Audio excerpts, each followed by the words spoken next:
যে আল্লাহর কাছে দিন বলতে ইন্নাদ দীনা ইনদাল্লাহিল ইসলাম, আল্লাহর কাছে দিন বলতে ইসলাম ছাড়া কোনো দিন কিন্তু আল্লাহর কাছে নাই। এটা আল কোরআন বলছে যে আল্লাহর কাছে যেটা দিন সেটার নাম হচ্ছে ইসলাম। ইসলাম শব্দটি সালাম থেকে উদ্ধৃত হয়েছে। এই শব্দের অর্থ হচ্ছে শান্তি। কি বাপ? শান্তি। কারণ আমরা অন্য ধর্মেও দেখতে পেয়েছি কিতাবে তাদের যেমন বলা হয়েছে যেখানে শান্তি সেখানে ধর্ম, যেখানে ধর্ম সেখানে শান্তি। এটাই ধর্মের কাজ। ধর্ম বলতে বোঝায় যে যেখানে ধর্ম বলতে আপনার শব্দটি যদিও ধর্ম ধারণ করা, মানে যে জিনিসটাকে ধারণ করলো ধর্ম, তো ধর্ম শান্তি ছাড়া ধর্ম হয় না। সে হিন্দু বলেন, জৈন বলেন, খ্রিস্টান বলেন, দলিত বলেন, আদিবাসী বলেন, শিখ বলেন, যাই বলেন না কেন, প্রতিটা ধর্মে শান্তির বার্তা দেওয়া হয়েছে। কারণ শান্তি ছাড়া কোনো ধর্ম নাই। ধর্ম এমন একটা জিনিস যে শান্তির বার্তাই ফলানো হয়েছে। আজকে আমরা মানুষ, এই হিসাবে কোরআনের বার্তা আমরা দেখতে পাই আল্লাহ পাক তিনি মানুষকেও ডেকেছেন, ইয়া আইয়ুহান নাস, হে মানব সকল। মানুষ বলতে কি মুসলিম বুঝিয়েছে? না, মানব বলতে মুসলিম, হিন্দু, জৈন, খ্রিস্টান, নাসারা, দালিত, আদিবাসী, জাতি, ধর্ম, বর্ণ নির্বিশেষে সকল কি মানুষ বলে আমার আল্লাহ পাক ডাক দিয়েছে। তবে হ্যাঁ, আল্লাহ পাক তিনি কখনো ডাক দিয়েছে ইয়া আইয়ুহাল্লাযীনা আমানু বলে। অতএব হে ঈমানদার ও বিশ্বাসীরা, এখানে কয়েক কটা জিনিসের উপরে বিশ্বাস স্থাপনের কথা রাসূলুল্লাহ বলেছেন। তাদেরকে আল্লাহ পাক ঈমান অলু বলে ডাক দিয়েছে। বাদবাকি মানব বলে আমার আল্লাহ কোরআনে অনেক জায়গায় ডাক দিয়েছেন। আমরা মানব, মানব হিসাবে হিন্দু বলেন, জৈন বলেন, খ্রিস্টান বলেন, মুসলিম বলেন, দলিত বলেন, আদিবাসী বলেন, সকলেই মানুষ, হ্যাঁ না? সকলেই মানুষ। সকলের দুটো হাত আছে, দুটো কান আছে, নাক আছে, দুটো পা আছে। মানব হিসাবে বাহ্যিক আভ্যন্তরীণ যে আমাদের কোর্স বলেন, আমাদের যন্ত্রপাতি বলেন, এই যে শরীরটাকে চলমান করার জন্য যাহা কিছু আপনার যন্ত্রপাতিগুলো আল্লাহ লাগিয়েছে, মানব হিসাবে আপনি খুঁজবেন সবই পাওয়া যাবে। কিন্তু এমন একটা জিনিসের জন্য আল্লাহ রাব্বুল আলামিন এখানে ঈমান অনু বলছে যেটা কোনো বস্তু, চিকিৎসা বিজ্ঞানের কাছে ওটা কোনো বস্তু নয়। কারণ ওই বস্তুটা আপনি আলাদা করে দেখাতে পারবেন না যে এই বস্তুটার জন্য আলাদা। হ্যাঁ, ওটা বিশ্বাস। ওটা কি? বিশ্বাস দেখানো যায় না, ওটা বিশ্বাস। এখন আসি, আল্লাহ রাব্বুল আলামিন তিনার যে ধর্ম ইসলাম, এই ইসলামটা কি বর্তমান ধর্ম নাকি আজ থেকে 10 বছর, 20 বছর, 100 বছর, 500 বছর, 1000 বছর, 2000 বছর, 10,000 বছর, 20,000 বছর আগেও এই ধর্ম ছিল? তো দেখা গিয়েছে আদম নবী যে ধর্ম নিয়ে এসেছিলেন তার নাম ইসলাম। জোরে বলেন সুবহানাল্লাহ। আদম নবী যে ধর্ম নিয়ে এসেছিলেন তার নাম ইসলাম ধর্ম। ইসলামই হচ্ছে ধর্ম। আচ্ছা, আদম নবী আলাইহিস সালামের সময় দুনিয়াতে তিনি যখন আসেন, শরণদ্বীপে তাকে যখন পাঠায়, তখন দুনিয়াতে মানুষ কটা? দুটি। এক হচ্ছে মা হাওয়া, আর দ্বিতীয় হচ্ছে আদম আলাইহিস সালাম। দুটি মানুষ, একটা পুরুষ আর একটা নারী। এ কারণে যদিও বিদ্রোহী কবি কাজী নজরুল ইসলাম তিনি বলেছিলেন একথা, মোরা এক বৃন্তে দুটি কুসুম, হিন্দু মুসলমান, মুসলিম তার নয়নমণি, হিন্দু তাহার প্রাণ। আছে না নাই? এই দিকে তাকিয়ে তিনি কবিতাটা আবৃত্তি করেছিলেন। অতঃপর ধর্মীয় অনুকূল থেকে, মানার দিক থেকে নিয়ে রীতি নীতি, আখলাক, চরিত্র, বিভিন্ন দিক থেকে আমরা অনেকগুলো ধর্ম তৈরি করে ফেলেছি দুনিয়ায়। তবে জেনে রাখবেন একটা বিষয়, যে আমরা মানুষ সকলেই আদম জাতির সন্তান, সকলেই আদম নবীর সন্তান, পরস্পর এসেছি। আমাদের রীতি নীতি অনুযায়ী সকলেই এক একজন এক এক রকমের ধর্মের মধ্যে লিপ্ত হয়েছে। আল্লাহ যত ছেলে দুনিয়াতে বাচ্চা পাঠায় সবগুলোই মুসলমান। যখন বালিগ হয়ে যায়, বালিগ হয়ে যাবার পরে ওই রীতিনীতি অনুযায়ী, ওই ধারণের ওপরে ওই ব্যক্তিটা ধর্মীয় অনুকূলে একটা চলে যায়। কিন্তু আল্লাহ যে মানব দুনিয়াতে পাঠায় সকলকে আমার আল্লাহ মুসলমান করেই পাঠায়। জোরে বলেন সুবহানাল্লাহ। এ মানব জাতি যে দুনিয়াতে এসেছে, দুনিয়াতে আসলে একটা সংবিধান লাগে, কারণ আমাদের জীবনে আমাদের চলা বলা, কর্ম ধর্ম, ওঠা বসা, খাওয়া দাওয়া, শিক্ষা জীবন থেকে নিয়ে, অর্থনৈতিক জীবন থেকে নিয়ে, রাজনৈতিক জীবন থেকে নিয়ে, সাংস্কৃতিক জীবন থেকে নিয়ে, ধর্মীয় অনুকূল থেকে নিয়ে সমস্ত কিছুর উপরে একটা সংবিধান আমার আল্লাহ প্রথমে রচনা করেছে, অতঃপর মানবকে পাঠিয়েছে। জোরে বলেন সুবহানাল্লাহ। এই সংবিধানটির নাম হচ্ছে আল কোরআন। এটা পৃথিবীর কোন জ্যোতিষী, মনীষী, যোশী, জ্ঞানী, গুণী, বিজ্ঞানীর রচিত কিতাব নয়। এই কিতাবটা যিনি রচনা করছেন তিনি হচ্ছেন স্বয়ং আমার আল্লাহ। কেন? কারণ দুনিয়াতে মানুষ এসে মানুষের জন্য যা কিছু দরকার এই বিধানটাই আগে তৈরি করতে হবে। তাই আমার আল্লাহ আগে বিধান তৈরি করলেন, অতঃপর আদম তৈরি করলেন, দুনিয়াতে পাঠালেন। আমাদের জীবন ব্যবস্থা স্বরূপ যে কিতাবটি দুনিয়াতে, এই কিতাবের নাম হচ্ছে কি বলেন? আল কোরআন। আজকে মুসলমান জাতির অধন পতনের কিছু কারণ আমার ওয়াজের মধ্যে ইনশাআল্লাহ উপস্থাপন করব। আজ মুসলিমের অধন পতনের পিছনে মূল নাম্বার কারণ হচ্ছে এরা 95% মানুষ কোরআন পড়তে জানে না। ঠিক বলছি না ভুল? এই ঠিক বলছি না? 95% মানুষ কোরআন পড়তেই জানে না। এক নম্বর কারণ জেনে রাখবেন, নবীজি সাল্লাল্লাহু আলাইহি সাল্লাম বিদায় হজ করলেন যখন, আল্লাহর নবী সাফা পারোয়ার পাহাড়ে থাকলেন, ডানে বামে চতুর্দিকে মানুষ, তো নবী ডাকছে, ইয়া আইয়ুহান নাস, এ মানব সকল। নবীজি এখানে এই কথা বলেননি যে ইয়া আইয়ুহাল্লাযিনা আমানু। আপনি বিদায় হজের লেকচার পড়ে দেখবেন, তাতে নবীজি ডেকেছিলেন নাস বলে, অতএব সকল মানুষকে ডাকলেন। ডেকে বলল, শোনো, আমি নবীজি হয়তো মক্কাতে আর আসবো কিনা জানি না, তবে তোমাদের জন্য কিছু উপদেশ দিয়ে যাচ্ছি। মানুষেরা কিভাবে নবীজির মুখের দিকে তাকিয়ে আছে। আল্লাহর নবী প্রথম বাক্য যেটা বলেছিলেন সেই বাক্যটা ছিল, শোনো মানব জাতি, তোমাদের জন্য আমি জাহেলি যত প্রথাগুলি আছে সমস্ত প্রথাগুলিকে আমি নবীজি আমার কদম তলে ন্যস্ত করে দিলাম, আমার কদম তলে পুঁতে দিলাম। জাহেলি প্রথা, মদ্যপান করা, তাস খেলা, এমন করে আপনার ব্যভিচার করা, জাহেলি প্রথা, অত্যাচার, অনাচার, অবিচার থেকে নিয়ে এমন করে আপনার জাহেলি প্রথার মধ্যে আমরা দেখতে পাই উকাজ দুটি মেলা, যেখানে ছেলে মেয়ের ভিড়ভাট্টাগুলো হয়। নবীজি বলেছিলেন জাহেলি যত প্রথাগুলি আছে আমি নবীজি সব আমার কদম তলে পুঁতে দিলাম, ন্যস্ত করলাম। অতঃপর নবীজি বললেন, হে মক্কার জনগণ শোনো, আর আমি নবীজি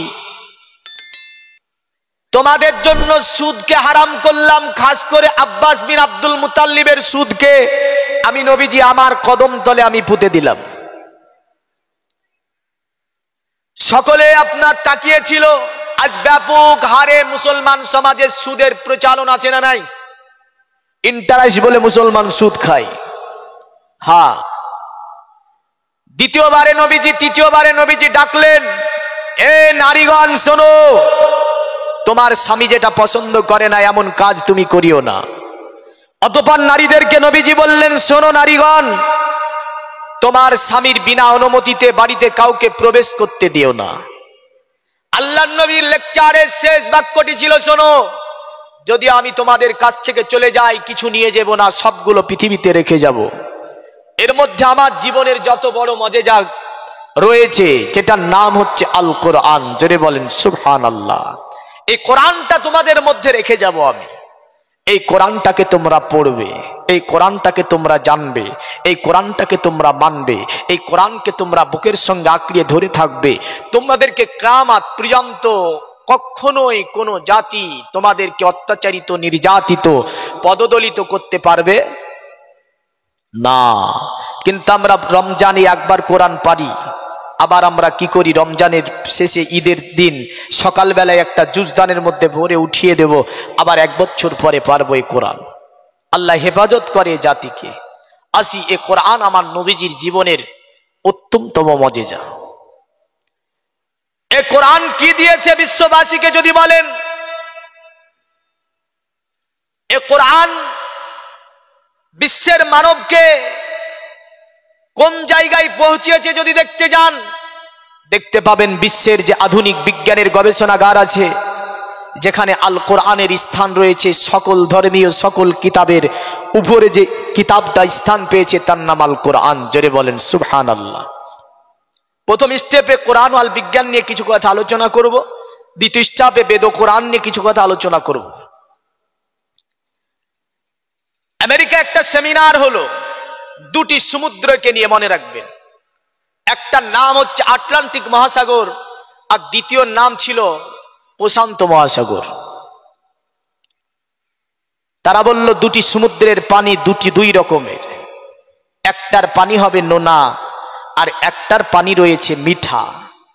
দুটি সমুদ্র একদম সঙ্গম স্থল দিয়ে প্রবাহিত হচ্ছে। এই সমুদ্রের পানি এই সমুদ্রে মিলবে না, আর এই সমুদ্রের পানি এই সমুদ্রে মিলবে না। সুবহানাল্লাহ বলবেন না? তারা বলল এটা কি করে হয়? পানি তরল পদার্থ, একে অপরের সঙ্গে মিলে যাওয়ার কথা। তারা স্টিমার তৈরি করলো, আটলান্টিক মহাসাগরের সেই স্থানে গিয়ে গবেষণা শুরু করলো। এক নয় দুই না, আপনার এই মহাসাগরের মধ্যে যাবার পরে বিজ্ঞানীদের গবেষণা ছিল আপনার দীর্ঘদিন ধরে, কিন্তু এই স্থানে আপনার তাদের গবেষণা গন্তব্য স্থানে পৌঁছাতে সক্ষম হলো না। দুনিয়ার মুমিন মুসলমান তারা বলল এই সমাধান আমরা কেমন করে দিতে পারি, এই সমাধান আমরা কেমন করে করব? তারা বলল দেখ বেদের মধ্যে পাওয়া যায় কিনা। তারা বেদ খুললো, খোলার পরে একটা একটা করে দেখতে লাগলো, কিন্তু বেদে এই আটলান্টিক মহাসাগর প্রশান্ত মহাসাগরের এই যে বর্ণনাটা বেদের মধ্য থেকে ফয়সালা করতে সক্ষম হলো না। পৃথিবীর মুমিন মুসলমান তারা বলল মহাভারত খুললো, তারা আপনার সেই ফয়সালা দিতে সক্ষম হলো না। তারা বলল জান্দে বাস্তা খুল, জান্দে বাস্তাতে এর বর্ণনা খুঁজে পাওয়া গেল না। এমন করে পৃথিবীর জামিনে ত্রিপিটক খুললো তারা, তাতে এই বর্ণনাটা খুলে পাওয়া গেল না। শেষ পর্যন্ত তারা বলল চল মুসলমানদের কিতাব যেটা আল্লাহর নবী মুহাম্মদ রাসূলুল্লাহ সাল্লাল্লাহু আলাইহি ওয়াসাল্লামের উপর অবতীর্ণ হয়েছে, এই কিতাবটাকে আমরা দেখব, এই কিতাবটার মধ্যে বর্ণনা আছে কিনা, এই বিষয়টা আমরা লক্ষ্য করব। তারা আল কোরআনের সংস্পর্শে এসে গেল, আল কোরআনকে তারা আপনার পড়তে শুরু করলো। জগতের মুমিন মুসলমান আজকে আপনি যদি দেখতে যান আপনার বিজ্ঞানের গবেষণাগারে এই কোরআনকে তারা শুধু পড়ে না, কোরআনের আপনার গভীর স্থানে আপনার একদম তাদের কোরআনের গভীর স্থানে কি বলতে চেয়েছে তারা গবেষণা করে সেটা জানতে চেষ্টা করে। আর আমরা এই কোরআনটাকে শুধু পড়তেও আপনার চেষ্টা করি না, আমাদের ছেলেরা এই কোরআন পড়তেও জানে না। এক একটা ঘরে আপনার বিএ এমএ মাস্টারি ডিগ্রি করেছে, আপনার ইঞ্জিনিয়ারিং নিয়ে পড়ছে, কেউ ইংলিশের ওপরে আপনার কি করেছে, ইংলিশের ওপরে অনার্স করেছে, কেউ ম্যাথ নিয়ে পড়াশোনা করেছে, কেউ জিওগ্রাফি নিয়ে পড়াশোনা করেছে। কিন্তু আমাদের ছেলেদেরকে যদি বলি কোরআনুল কারীমের সূরাতুল ইয়াসিনটা বাবা মারা গিয়েছে, বাবার পায়ের কাছে দাঁড়িয়ে পড়ে দাও তো, আমাদের ছেলেরা কিন্তু এই কোরআনের সূরা ইয়াসিন তো দূরের কথা, কোরআনটা পড়তেই জানে না। এমন অনেক পরিবারে আছে, বড় শিক্ষিত পরিবার, কিন্তু দেখা যাচ্ছে কোরআন জানে না। ইঞ্জিনিয়ারিং পাস করেছে, অফিসার, আপনার দেখা যাচ্ছে সায়েন্স নিয়ে পড়াশোনা করেছে, ভালো স্টুডেন্ট, কিন্তু কোরআন জানে না। তো বলেন আল্লাহর কাছে এর কোনো দাম আছে? আছে যে কোরআন পড়াই জানে না? খবরদার। তো তারা যখন কোরআনের সংস্পর্শে আসলো, তো কোরআন পড়তে পড়তে দেখছে সূরা আর রহমান, সূরা রহমানের মধ্যে আল্লাহ বলছে মারাজাল বাহরাইনি ইয়ালতাকিয়ান।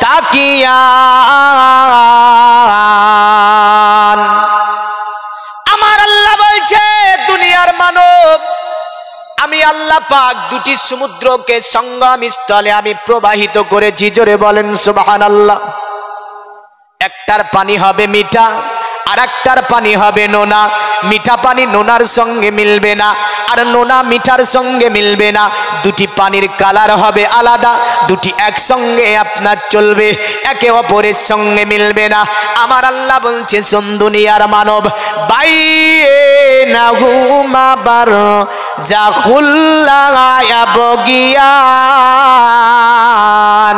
আর আমি আল্লাহ পাক দুটি সমুদ্রের মধ্যখানে একটা পর্দা নির্মাণ করেছি, কারণ একটা সমুদ্রে পানি দ্বিতীয় সমুদ্রে যেতে পারবে না, একটা সমুদ্রে পানি দ্বিতীয় সমুদ্রে মিলবে না। জগতের মুমিন মুসলমান তারা বলল দুনিয়ার জমিনে মুসলমানদের কিতাব আল কোরআনে কত সুন্দর আলোচনা দিয়ে দিল যে এই একটা সমুদ্রের পানি দ্বিতীয় সমুদ্রে মিলবে না। তারা বলল চল মাইক্রো করব। কোরআন তো বলছে বাইনাহুমা বারযাখুল্লা ইয়াবগিয়ান, কারণ উভয় সমুদ্রের মধ্যে আল্লাহ বলছে আমি একটা পর্দাকে নির্মাণ করেছি। তারা বলল আমাদের যন্ত্রপাতি দিয়ে আমরা পর্দাকে উন্মোচন করব, পর্দাকে উন্মোচন করে দেখব যে এক সমুদ্রের পানি দ্বিতীয় সমুদ্রে কেন মিলে না, এই পানি এই পানির সঙ্গে কেন মিলে না। তারা মাইক্রো করলো। আপনার মাইক্রো করার পরে তারা এই দুটি সমুদ্রের আপনার তথ্য উন্মোচন করতে সক্ষম হলো না। শেষ পর্যন্ত বলল শোন, পৃথিবীর জমিনে আব্দুল্লাহ ছেলে মোহাম্মদ হচ্ছে এই কোরআনের মহান পণ্ডিত, কারণ এই কোরআনটা জিনার উপরে নাজিল হয়েছে তিনি হচ্ছে আব্দুল্লাহ ছেলে মোহাম্মদ। আজ থেকে 1500 বছর আগে তিনার উপরে এসেছে। মক্কার মানুষ যদিও সকলে জেনে নেয়নি, কিন্তু আব্দুল্লাহ ছেলে মোহাম্মদ এই কোরআন শিক্ষা দিয়েছিল সাহাবীদেরকে, তার কাছ থেকে শিক্ষা পেয়েছিল সাহাবীরা। চল আমরা দেখি মুহাম্মাদের কিতাবগুলো, মুহাম্মদ যে কথাগুলো বলেছে সেগুলো হাদিস নামে পরিচিত। আমরা হাদিসটাকে একটু ঘেটে ঘেটে দেখি এর মধ্যে আল্লাহর নবী কি বলতে চেয়েছে, আল্লাহর নবী দুটি সমুদ্রকে নিয়ে কি আলোচনা দিয়েছে। তারা পড়তে শুরু করে দিল। আমার নবীজি দুটি সমুদ্রে বর্ণনা দিতে গিয়ে আল্লাহর নবী বলেছেন শোনো দুনিয়ার মানব, যেই দিন এই দুটি সমুদ্রকে আমার আল্লাহ পাক পর্দাকে উঠিয়ে নেবে, আটলান্টিক মহাসাগর প্রশান্ততে মিলিয়ে দেবে, আর প্রশান্তকে আটলান্টিকের সঙ্গে মিলিয়ে দেবে, পৃথিবীর জমিনে সেই দিন মানুষ বসবাস করতে পারবে না। অক্সিজেনে দূষিত হয়ে যাবে, মানুষের শরীরে ঘা হয়ে যাবে, এমন করে মানুষগুলো দুনিয়াতে থাকতে পারবে না। তারা গবেষণা করে দেখলো হ্যাঁ পৃথিবীর অতএব অক্সিজেনকে এত সুন্দরভাবে রিফাইন করে আপনার ফিল্টার করে যে সমুদ্র দুটি আপনার আমাদের দিকে পাঠিয়ে দিচ্ছে, এই সমুদ্র দুটির নাম হচ্ছে একটার নাম আটলান্টিক মহাসাগর, দ্বিতীয় নাম হচ্ছে আপনার প্রশান্ত মহাসাগর।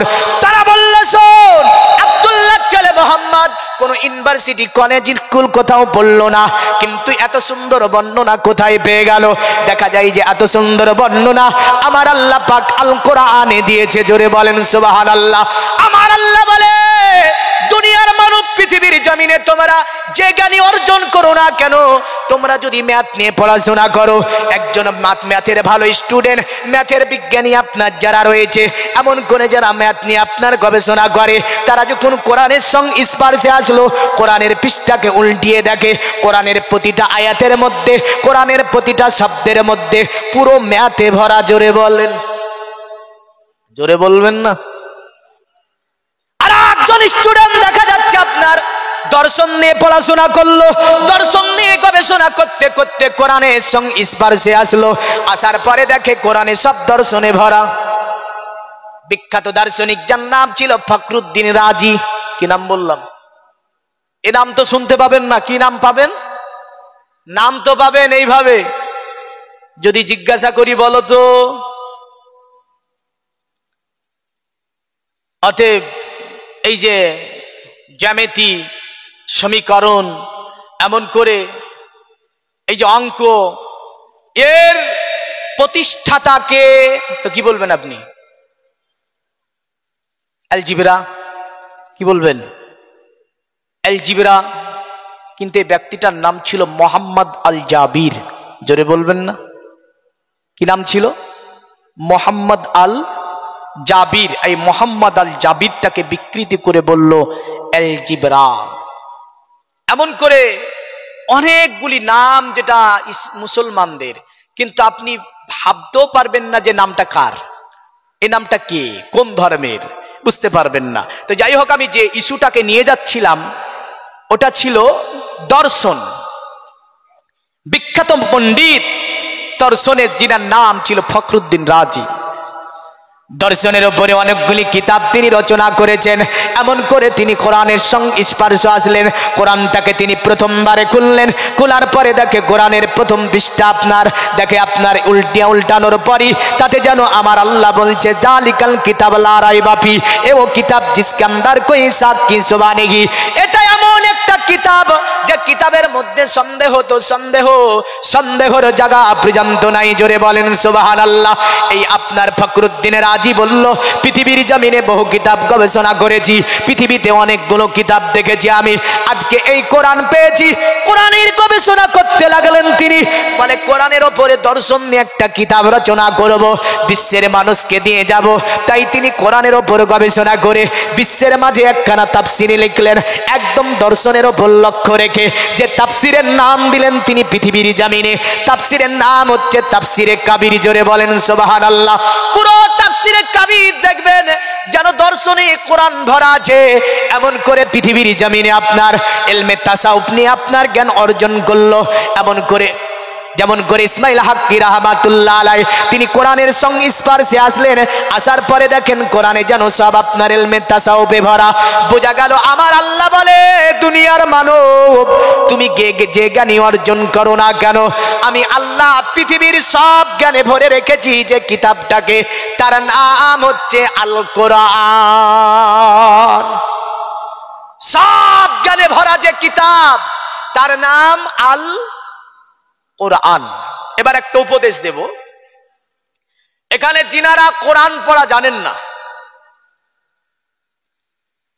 95% মানুষ কোরআন পড়া জানে না। তো যিনারা কোরআন পড়া জানেন না, আজকের এই মাহফিল থেকে বেশি নিয়ে যান না, একটা করে নিয়ে যান। সব মাহফিল থেকে যদি একটা করে নিয়ে যান, খোদার কসম বলছি জীবন সার্থক হয়ে যাবে না? যাবে না? একটা করে নেবেন। আজকের এই মাহফিল থেকে যেটা নিয়ে যাবেন, আপনারা মনে মনে বলেন, জোরে বললে লজ্জা লাগবে, হ্যাঁ না, পাঁচকের মানুষ শুনতে পাবে। মনে মনে বলেন যে ইনশাল্লাহ কোরআন পড়া শিখে নেব। বললেন তো? আমি তো বলেছি মনে মনে বলতে, শুনতে তো পাবো না। মনে মনে বলেন যে ইনশাল্লাহ কোরআন পড়া শিখে নেব। যদি আপনি এই ওয়াজটা শুনে যাবার পরে কোরআন পড়াটা শিখেন, জেনে রাখবো যে আজকে যতটুকু ওয়াজ করলাম আমি কিছুটা হলেও সার্থক হয়েছে। আর নতবা যদি না শিখেন, তাহলে আমার ওয়াজ করার কি দরকার? ওয়াজ করার কোনো দরকার নেই। এবার কোরআন দেখেন, কোরআনে আরো কি আছে। বৈজ্ঞানিক তথ্যের উপরে কিছুক্ষণ আলোচনা, অতঃপর বেদ ও কোরআনের উপরে আলোচনা থাকবে। এটি বক্তৃতা ইনশাল্লাহ সমাপ্তির দিকে চলে যাবে। প্রথম আমি যেহেতু আছি বিজ্ঞানীদের কাছে, চিকিৎসা বিজ্ঞানীরাও এই কোরআনকে নিয়ে গবেষণা করেছে না করেনি? করেছে। এই কোরআনের মধ্যে ভুল ধরার জন্য পৃথিবীতে অনেক বড় বড় কবি, অনেক বড় বড় দার্শনিক, অনেক বড় বড় রাইটার তারা চেষ্টা করেছে। পেরেছে? পারেনি। চিকিৎসা বিজ্ঞানী ইবনে সিনা, যিনি চিকিৎসা শাস্ত্রের আলংকারী বিজ্ঞান, তিনার লিখিত কিতাবের নাম হচ্ছে কানুন ফি তিব, যেটা আজকে বিশ্বের মাঝে বিভিন্ন ভাষায় অনুদিত হয়ে বিভিন্ন ইউনিভার্সিটিতে, মেডিকেলে যার কিতাবগুলো পড়ানো হচ্ছে। জোরে বলেন সুবহানাল্লাহ। ইবনে সিনা তিনি আপনার কি করলেন? কোরআনের সংস্পর্শে আসলেন। তো কোরআনের সংস্পর্শে এসে প্রথম পৃষ্ঠা উল্টিয়ে দেখছে একটা সূরার নাম হচ্ছে সূরাতুল ফাতিহা। কি নাম? সূরায়ে ফাতিহা। এখন যদি এখানে একটু পরীক্ষা নিই যে সূরা ফাতিহা কতটা মানুষের মুখস্থ আছে, বেশির অংশ মানুষ পাবো না যে সূরা ফাতিহা মুখস্থ নাই, পাবো।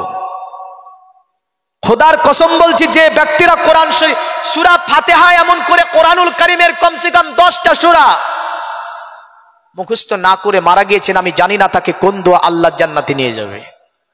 14টা দুনিয়ার সব মৌলবীগুলো এসে একদিকে বসে যদি আপনার জন্য দোয়া করে, আমি বলতে পারবো না যে জান্নাতে যাবে। কারণ বুখারী শরীফের হাদিসের মধ্যে সাঈদ ইবনে মুআল্লা থেকে একখানা হাদিস এইরকম বর্ণনা হয়েছে। নবীজি সাল্লাল্লাহু আলাইহি সাল্লাম তিনি বলছেন, তুমি যদি জান্নাত যেতে চাও সূরাতুল উম্মুল কোরআন পড়ো। বান্দা যখন উম্মুল কোরআন পড়ে, আল্লাহ তার নসিবে জান্নাত লিখে দেয়। জোরে বলেন। কিন্তু একাধিক মানুষ কোরআন পড়তে জানে না। ইবনে সিনা পৃষ্ঠা উল্টিয়েছে, দেখছে একটা সূরার নাম লেখা আছে উম্মুল কোরআন। বড় জ্ঞানী তিনি, কারণ তিনি দুনিয়ার জমিনে আপনার 3000 রোগকে নিয়ে যিনি কানুন পৃথিবী আলোচনা করেছিলেন, এই সূরাটার নাম তিনি পড়ছেন। আমার নবীজি বলছে, শোনো, দুনিয়ার জমিনে এই সূরাটি হচ্ছে 20টা নাম বলেছে আমার নবীজি। জোরে বলেন সুবহানাল্লাহ।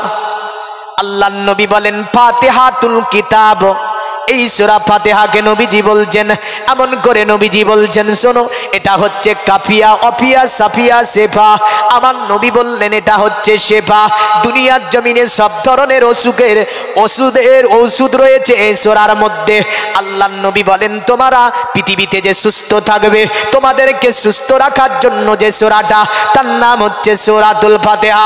নবীজি বলে, আমার উম্মত শোনো, দুনিয়ার জমিনে তোমাদেরকে যে সূরাটা আমি দিয়ে গেলাম, এই সূরাটার নাম হচ্ছে সূরাতুস সাবএ মাসানি, 7টা আয়াত বিশিষ্ট সূরা একটা তোমাদেরকে আমি নবীজি দিয়ে গেলাম।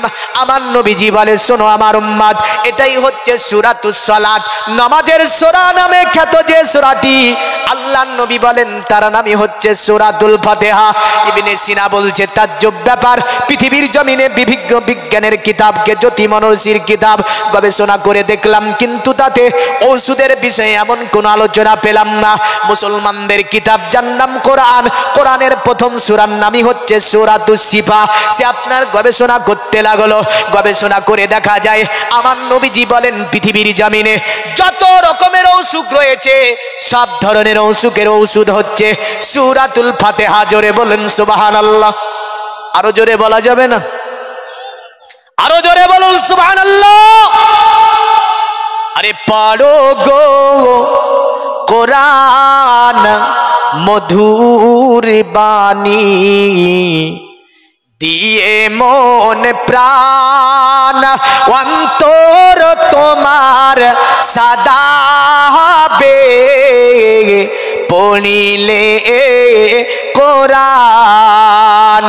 আরে ওযু করো, কোরআন খোলো, কাবার দিকে বসে ধীরে ধীরে পড়ো কোরআন, জীবন কাটবে সুখে। পড়ো গো কোরআন মধুর সুরে, দিয়ে মন প্রাণ অন্তর তোমার সদা হবে, পড়িলে কোরআন। জোরে বলা যাবে না?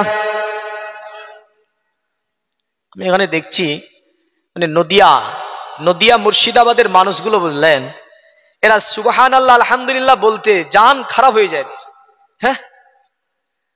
কিন্তু কালিয়াচাক, মালদা এইসব সাইডে লাফিয়ে উঠে মানুষ সুবহানাল্লাহ বলে, জাজবাত জোশ আলাদা ওদের, হ্যাঁ। কিন্তু নদিয়া মুর্শিদাবাদে এরা বলতেই চায় না, মানে ঘুমাচ্ছে। সুবহানাল্লাহ বললে কত নেকি হয় এ মর্মে একখানা হাদিস শুনিয়ে দিই, তাহলে বলবেন হয়তো। নবীজি বসে আছেন আর সাহাবীরা বসে আছে। নবী বলছে, সাহাবীরা তোমরা উহুদ পাহাড় সমতুল্য নেকি করেছো? তো সাহাবীরা বলছে, এত বড় নেকি পাবো কোথায়? সাহাবীদের মন মানসিকতা দেখেন। আর আমরা 4 দিন নামাজ পড়তে লাগে ভাবি যে আমি জান্নাতে চলে গেছি, হ্যাঁ। কিন্তু সাহাবী তারা বলছে এত বড় নেকি পাবো কোথা? নবীজি যখনই বলেছেন নিজ মুখটাকে নিজ দিকে, আল্লাহ নবী বলছেন সাহাবীরা মুখ অজ্ঞান করলে যে গ্যাস আবিষ্কার করে কোন বিজ্ঞানী? মানুষের মধ্যে নাড়ি পচে গিয়েছে, কেটে বাদ দিয়ে প্লাস্টিক মাইক্রো করতে হবে, প্লাস্টিক করতে হবে, এই যে তথ্যটা বের করেছিল আল কোরআন থেকে কোন বিজ্ঞানী জানেন না? পৃথিবীবাসীতে 800+ কোটি মানুষ, এত মানুষকে চিহ্নিত করে রাখতে হবে, এই তথ্যটা বের করে দিয়েছিল যে কিতাব থেকে। কিতাবের নাম কি জানা নেই? হ্যাঁ, পৃথিবীতে যে বিজ্ঞানী আপনার এই গ্যাস এবং অপারেশনের প্রথম প্রক্রিয়া চালু করেছিল, এই বিজ্ঞানীর নাম ছিল ইবনে সিনা। এই তথ্য তিনি পেয়েছিলেন আল কোরআনে। জোরে বলেন সুবহানাল্লাহ। কিন্তু আমরা আল কোরআন চিনতে পারিনি, বুঝতে পারিনি, যার কারণে আমেরিকার সারজামিনে গবেষণা করে বলছিল একজনকে, যার নাম ছিল নরেন্দ্র বসিং, বিখ্যাত বিখ্যাত একজন রাইটার, বিজ্ঞানী বলো। তো বললো শোনো একটা কথা বল, তোমাকে কাজ করতে পারে। কি কাজ? বলে মুসলমানদের আল কোরআন থেকে বিশ্বের সমস্ত বৈজ্ঞানিক তথ্য বেরিয়ে যাচ্ছে, এই কোরআনের বিরোধিতামূলক একটা কিতাব লিখতে হবে তোমাকে। আর তারা বলে যে তাদের কিতাবে একটা ভুল তো ভুলের জায়গাও নাই, তোমাকে একটা কিতাব লিখতে হবে মুসলমানদের কিতাবে ভুল ধরে, পারবে? তো নরেন্দ্রা বসিং মহিলা বললে তো সাধারণ বিষয়, পৃথিবীতে বহু জ্ঞান অর্জন করেছি আমি, বহু কিতাব পড়েছি আমি, একটা সাধারণ বিষয় যে তোমাদেরকে আমি এই কিতাবের ভুল ধরিয়ে দেখিয়ে দেব। বিরাট সম্মেলন, সেখানে বিরাট আপনার সম্মেলনের মধ্যে বহু জ্ঞানী গুণী বিজ্ঞানীরা ছিল, যেখানে আপনার অনেক গবেষণাগারের মানুষেরা ছিল, সাংবাদিকেরা ছিল। তিনি বললেন মুসলমানদের কিতাব আল কোরআন থেকে ভুল ধরে একটা কিতাব রচনা করব, আর দ্বিতীয় সেই কিতাবের বায়ান থাকবে মোহাম্মদের চরিত্রের ওপরে দাগ লাগাবো। কথা যখন সে শুনে নিল, সকলে বলছে এবার মুসলমানদের কিতাবে নিশ্চয় ভুল প্রমাণ হবে। বিশ্বে গবেষণাগারে এই কিতাবটা উঁচু জায়গায় থাকবে না, নিচে যাবে। নরেন্দ্র বসিং মহিলায় আপনার এই কথা দেওয়ার পরে পৃথিবীর মুমিন মুসলমান কোরআনকে তিনি পড়ছেন। কোরআনে আপনার প্রথম আল্লাহ চ্যালেঞ্জ দিচ্ছে পৃথিবীর বিজ্ঞানীরা, পৃথিবীর দার্শনিকেরা, আমি আল্লাহ প্রথমেই তোমাদেরকে চ্যালেঞ্জ দিয়ে বলছি জালিকাল কিতাবুল লা রাইবা ফি, অতএব এই কিতাবের সন্দেহ তো সন্দেহ, সন্দেহের জায়গা পর্যন্ত নাই। এই বিজ্ঞানী আমেরিকার নরেন্দ্র বসিং, বিখ্যাত একজন লেখিকা, তিনি বলছে তাজ্জব ব্যাপার, কোরআন কেবল খুললাম আর কোরআনের প্রথমেই লিখছে আল্লাহ যে এই কিতাবে ভুল তো দূরের কথা, ভুলের জায়গা পর্যন্ত নেই। রাগটারও বেড়ে গেল, বলে আমি তো ভুল নিশ্চয় বের করব। তিনি একটা একটা করে আয়াতের ওপরে গবেষণা করে, কিন্তু আপনার একটা একটা করে আয়াতের গবেষণা করতে করতে তিনি 6666 খান আয়াতকে শেষ করে ফেললেন। কোরআনে একটাও ভুল দেখা গেল না, একটাও ভুল তিনি বের করতে পারলেন না। তিনি ভাবে তাজ্জবের বিষয়, এই কোরআনে ভুল ধরার জন্য খাতা কলম দাওয়াত নিয়ে বসে আছে, একটা মোটা কিতাব রচনা করবে, একবার খতম হয়ে গেল, দ্বিতীয়বার কোরআনকে আবার ভেরিফাই করে, একটা একটা করে অক্ষর বাই অক্ষর দেখতে থাকে। কিন্তু এই নরেন্দ্র বসিং আমেরিকার বিখ্যাত লেখিকা কোরআনের মধ্য থেকে একটাও ভুল বের করতে সক্ষম হলো না। আবার আপনার দেখতে লাগলো, দেখতে দেখতে দেখতে দেখতে দীর্ঘ 2 বছর পার হয়ে গেছে, দীর্ঘ 2 বছর পূর্ণ হয়েছে। এখন আপনার আমেরিকার বড় বড় ব্যক্তিরা ভাবছে মুসলমানদের কিতাব আল কোরআনের ওপরে বিখ্যাত লেখিকা যেহেতু কথা দিয়েছে ভুল বার করে দেখিয়ে দেবে, এবার মুসলমানদের মুখে চুনকানি পড়বে, জীবনে আর বলতে পারবে না যে আমাদের কিতাবে ভুল নাই, আমাদের কিতাবে ভুলের জায়গা নাই। এই কথাটা মুসলমানরা আর বলতে পারবে না। আধুনিক বিজ্ঞানের গবেষণাগারে উঁচু স্থানে টাকা রাখা হয়েছে, উঁচু থেকে নিচুতে নামিয়ে দেওয়া হবে যদি সেই প্রমাণটা করে দিতে পারে। পৃথিবীর মুমিন মুসলমান নরেন্দ্র বসিং একবার নয়, 2 বার নয়, 2 বছরে মোটামুটি ভাবে 72 বার কোরআনকে আপনার খতম করেছে, কিন্তু একটাও ভুল বের করতে পারেনি। ভুলের বিনিময়ে আপনার এই নরেন্দ্র বসিং মহিলা কোরআনকে যখন বারবার পড়তেছিল, কোরআন এমন একটা মহান কিতাব, যদি পশু চরিত্রের মানুষে কোরআনের সংস্পর্শে আসে, আমার আল্লাহ বলে ও পশু থাকবে না, মানুষ হয়ে যাবে। জোরে বলেন সুবহানাল্লাহ। যার কারণে পবিত্র কোরআনের প্রথম সূরাটার নাম দেখবেন, প্রথম সূরাটার নামকরণ করা হচ্ছে সূরাতুল বাকারা। বাকারাতুন শব্দের অর্থ হচ্ছে গাবি, মানে গরু যাকে বলা হয়েছে। বাকারাতুন শব্দের অর্থ হচ্ছে গায়ে। আর শেষ সূরাটির নাম আছে সূরাতুন নাস, মানুষের নামে মানে নামকরণ করা হচ্ছে শেষ সূরাটার।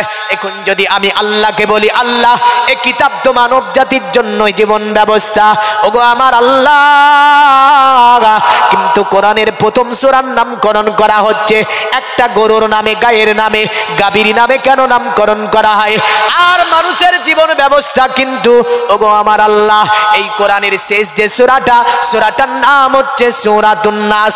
বোঝা গেল এই কোরআন আল্লাহ রাব্বুল আলামিন ইলমে তাসাউফে বলে, শোন দুনিয়ার জমিনে কোরআনের প্রথম সূরার নাম গরুর নামে এই কারণেই নামকরণ হলো, যদিও এর মধ্যে একটা গরু এমন করে একটা এতিম ছেলে আপনার ঘটনা সংঘটিত হয়েছে।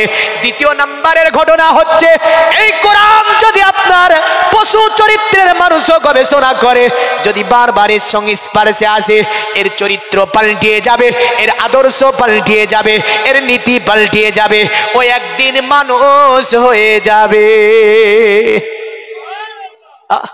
নরেন্দ্র বসিং 72 বার কবার বারবার পড়ছিল, বারবার পড়ছিল।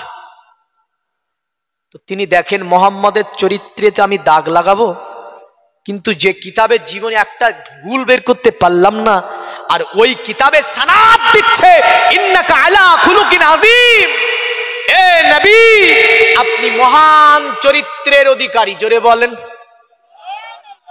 আপনি মহান চরিত্রের অধিকারী। তাহলে মোহাম্মদের চরিত্রে দাগ লাগাবো কি করে?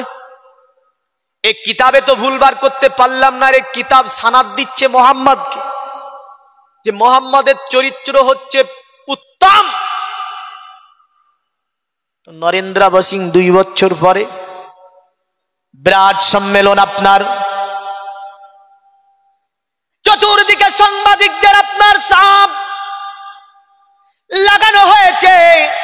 আমেরিকার মানুষ ভাবছে মুসলমানদের মুখে আজকে চুলকানি পড়বে, কারণ আমাদের বিখ্যাত লেখিকা কথা দিয়েছে কোরআনের ভুল ধরে একটা কিতাব লিখবে। এ জগতের মুমিন মুসলমান, আপনার এই নরেন্দ্র বসিং মহিলা সেই দিন আপনার স্টেজের উপর আসবে, সেই দিন আপনার পোশাক পরিধান করেছে কেমন করে? পোশাক আপনার পরেছে এমন সুন্দর করে যে মাথায় একটা ওড়না আছে, পরে একটা জামা আছে, আপনার ঢেকে ঢুকে তিনি যেন বুকে একটা কিতাব ধরে আছে। মানুষেরা ভাবছে তাজ্জুব ব্যাপার, এ তো দেখি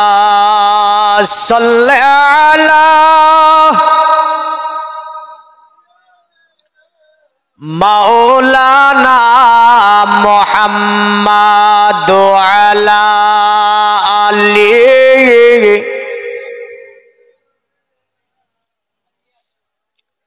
খুশবু খুশবু মিঠা মিঠা দয়ার নবীজির নাম, রওজা ফুলের বাগান, রওজা ফুলের বাগান। জোরে বলুন, খুশবু খুশবু মিঠা মিঠা দয়ার নবীজির নাম, রওজা ফুলের বাগান, রওজা ফুলের বাগান। মদিনা শরীফের অলি গলিতে কতই না ধুমধাম, রওজা ফুলের বাগান, রওজা ফুলের বাগান।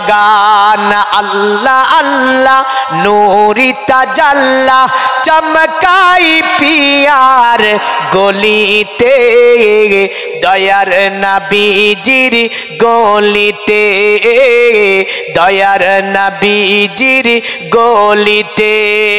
বাজিমে নুরানি,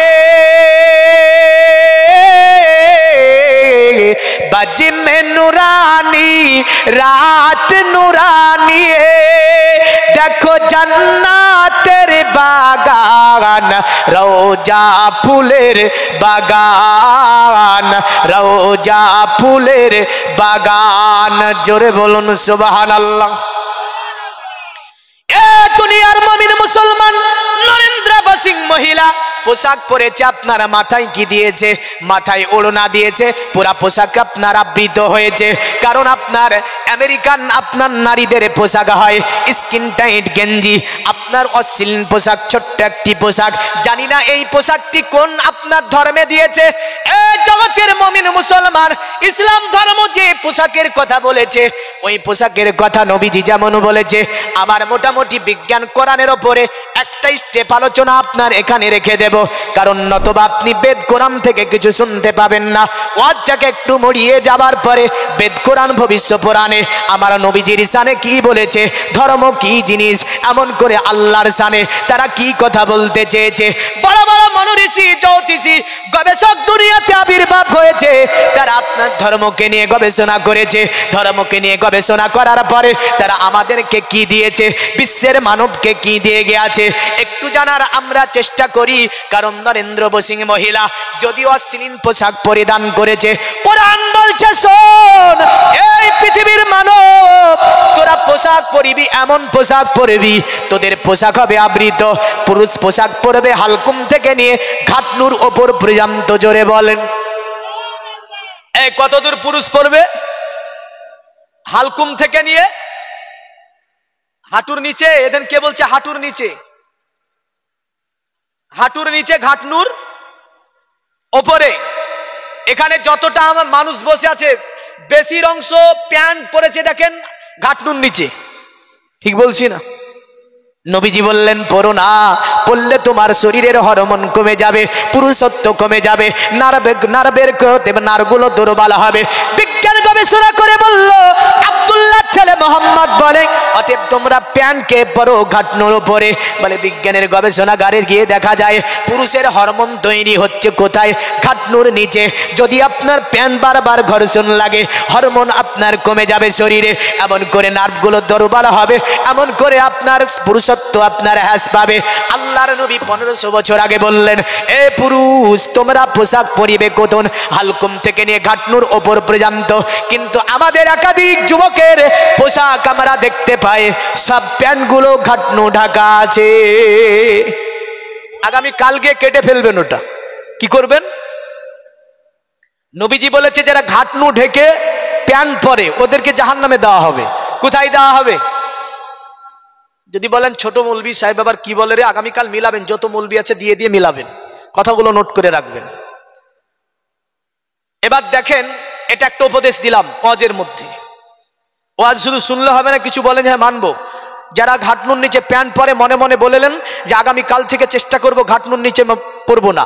তবে ঘাটনুর ওপরে করার জন্য প্যান্টকে যে জড়ানো হয়, শরীয়তের বিধানে প্যান্টকে জড়ানো এটাও নবীজি নিষেধ করেছেন। আপনাকে পোশাক বানাতে হবে ঘাটনুর ওপর পর্যন্ত। কতদূর বানাতে হবে? ঘাটনুর ওপর পর্যন্ত। এই জড়াবেন একবার, ছাড়বেন একবার, এটা কিন্তু শরীয়তের বিধান নয়। খবরদার। আমেরিকান মহিলাদের পোশাক হচ্ছে একদম হাঁটুর ওপরে পড়বে নারীরা, হাঁটুর ওপরে, আর একটা গেঞ্জি। এই পোশাক কি কোনো ধর্মের, হিন্দু বলেন, খ্রিস্টান বলেন, নাসারা বলেন, দলিত বলেন, আদিবাসী বলেন, কোন ধর্মের ধর্মীয় গ্রন্থতে এই পোশাকের অনুমতি দেওয়া হয়েছে না। এখন বলবে মুসলমানরা শুধু ঢেকে ঢুকে বেড়ানোর কথা বলেছে, অন্য ধর্মে বলেনি। না, মিথ্যা কথা। মুসলমান নারী পর্দা করার কথা বলা হয়েছে, বেদে পর্দা করার কথা বলা হয়েছে। এমন করে সানাতে আপনার যেমন করে দলিতদের কিতাব সাহেব গ্রন্থতে নারী পর্দা করার কথা বলা হয়েছে। জগবেদের মধ্যে বলল, জিজ্ঞাসা করছে পণ্ডিতকে, এ পণ্ডিত তুমি বলো পোশাক কেমন হবে? মানুষ যে পোশাক পরে ওই পোশাকটা কেমন হবে? তো কি বললো? অদং পশ্যব্বে মাপ্রি সনাতং পদকো হরো। পণ্ডিত বলছে মাতে কস্পলক দসন্ত সারি ব্রহ্ম ভুবিত। বলল শুনে রেখে দে পুরুষ এবং নারী, তোমরা পোশাক পরবে। এ পৃথিবীর যুবক তোমরা পোশাক পরবে হালকুম থেকে নিয়ে ঘাটনুর ওপর পর্যন্ত। আর নারী তোমরা পোশাক পরবে মাথার তালু থেকে নিয়ে পায়ের তালু পর্যন্ত। জোরে বলেন। পণ্ডিতকে বলল, পণ্ডিত যদি কোনো নারী এমন পোশাক না পরে, মাথার তালু থেকে নিয়ে পায়ের তালু পর্যন্ত না ঢাকে, বলল ওটা নারী নয়। বলে কি তাহলে?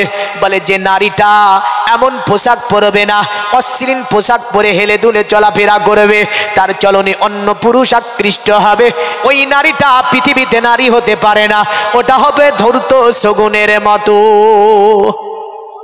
ও নারী কোথায়? ও ধূর্ত শগুন। যে নারী খোলামেলা ভাবে চলাফেরা করে, পোশাকে আবৃত হয় না, মাতে কসফলকা দসন্ত সাহারি ব্রহ্ম ভুবিত, ওটা নারী নয়। ওটা হচ্ছে ধূর্ত শগুন। এটা আমার ধর্মের কথা নয় বাপ। তাহলে নারী মানি ঢেকে ঢুকে বেড়াতে হবে, হ্যাঁ না? পোশাক ভালো পরতে হবে। কিন্তু এখনকার মুসলমানদের নারীদেরও পোশাক হচ্ছে প্যান্ট গেঞ্জি, কিছু কিছু, সব বলছি না, আছে না নাই? নবীজি বলেন যদি পুরুষের পোশাক নারীর জন্য পরা হারাম আর নারী পোশাক পুরুষের জন্য পরা হারাম, কিন্তু আমরা ওগুলো আর দেখি না। কিছু কিছু নারী বলছে তোদের প্যান্ট আমি নিয়ে নেব। হ্যাঁ, দিনের পর দিন ছোট হতে লেগেছে পোশাক। আল্লাহ পাক এ থেকে সমাজকে হেফাজত করে, সকলে বলে আল্লাহুম্মা আমিন। বর্তমান নমাজ আছে কিন্তু সমাজ নাই আমাদের, হ্যাঁ না? নমাজ আছে, সমাজ নাই। এই সমাজকে আমাদেরকে প্রতিষ্ঠিত করতে হবে ইসলামিক অঙ্গিনায়। যদি না পারি আমরা জান্নাতে যাওয়া খুব মুশকিল হবে। নবীজি বলেছেন আদ-দাইসু লা ইয়াদখুলুল জান্নাহ, দাইস কখনো জান্নাতে যাবে না। একজন নারী 5 থেকে 6 জনকে দাইস বানাবে, আর নবীজি বলছেন ওই 5 থেকে 6 জনকে জাহান্নামে নিয়ে যাবে একজন নারী। বাপ 1 নাম্বার, মা, বড় ভাই, ওই নারী স্বামী, ওই নারী শ্বশুর, ও নারী শাশুড়ি, এমন করে ওই গোষ্ঠীর মেম্বার যিনি, মানে যিনি গোষ্ঠীতে সকলে মানে যিনাকে সবচেয়ে, যিনি বয়োজ্যেষ্ঠ ব্যক্তি, ওই মেম্বার, এই কটা মানুষকে একজন নারী জাহান্নামে নিয়ে যাবে। নবী বললেন আদ-দায়ুসু লা ইয়াদখুলুল জান্নাহ, দায়ুস কখনো জান্নাতে প্রবেশ করবে না। আল্লাহ পাক আমাদেরকে থেকে হেফাজত করে, সকলে বলুন আল্লাহুম্মা আমিন। নরেন্দ্র সিং মহিলা মাথায় উড়না, আপনার সকলে দেখে বলছে তাজ্জুব ব্যাপার। আজকে কিতাব তো প্রকাশ করা হবে, মুসলমানদের কোরআনের ভুল ধরে কিতাব হয়তো রচনা হয়েছে, কিন্তু পৃথিবীর মুমিন মুসলমান এই নরেন্দ্র সিং মহিলা আপনার মাথায় ওড়না দিয়ে উঠার পরে স্টেজের ওপর দাঁড়িয়ে গেল। আমেরিকাতে চতুর্দিকে মানুষজন, সাংবাদিকের ভিড়ভাট্টা লেগেছে, তিনি ওড়না দিয়ে দাঁড়িয়ে আছেন, বুকের সঙ্গে একটা কিতাবকে ধরে আছেন। কিতাবটার নাম হচ্ছে আল কোরআন। জোরে বলেন সুবহানাল্লাহ। জিজ্ঞাসা করলে লেখিকা তুমি অনেক কিতাব লিখেছো, অনেক জ্ঞান গরিমা তোমার, কিন্তু মুসলমানদের কিতাবের ভুল ধরবো তুমি কথা দিয়েছো, সংবিধান সম্মেলনে তুমি কথা দিয়েছিলে, কিন্তু আজকে দেখছি তুমি কোনো কিতাব তো নিয়ে আসলে না, বুকে তোমার আল কোরআন ধরে আছো, এমন করে তোমার মাথায় ওড়না, পুরা শরীর আবৃত আছে পোশাকে। এ নরেন্দ্র সিং বলো তুমি কি ব্যাপার তোমার? নরেন্দ্র সিং বলল শোনো আমেরিকার মানুষ, সংবিধান সম্মেলনে তিনি বললেন শোনো পৃথিবীর জমিনে আমি অনেক কিতাব দেখেছি, বেদ দেখেছি, মহাভারত দেখেছি, জান্দে বাস্তা দেখেছি, ত্রিপিটক দেখেছি, এমন করে সাহেব দেখেছি, এমন করে পৃথিবীর জমিনে যত ধর্মীয় গ্রন্থগুলো আছে সব ধর্মীয় গ্রন্থ আমি পড়ে পড়ে দেখেছি। সব ধর্মীয় গ্রন্থতে যদি আমাকে বলো ভুল ধরতে, আমি কিছু না কিছু ভুল বের করে দিতে পারবো, কিন্তু মুসলমানদের কিতাব আল কোরআন আমি একবার নয়, দুইবার নয়, 72 বার আমি পড়েছি। মুসলমানদের কিতাবে ভুল তো দূরের কথা, ভুলের জায়গা পর্যন্ত আমি খুঁজে বের করতে পারিনি।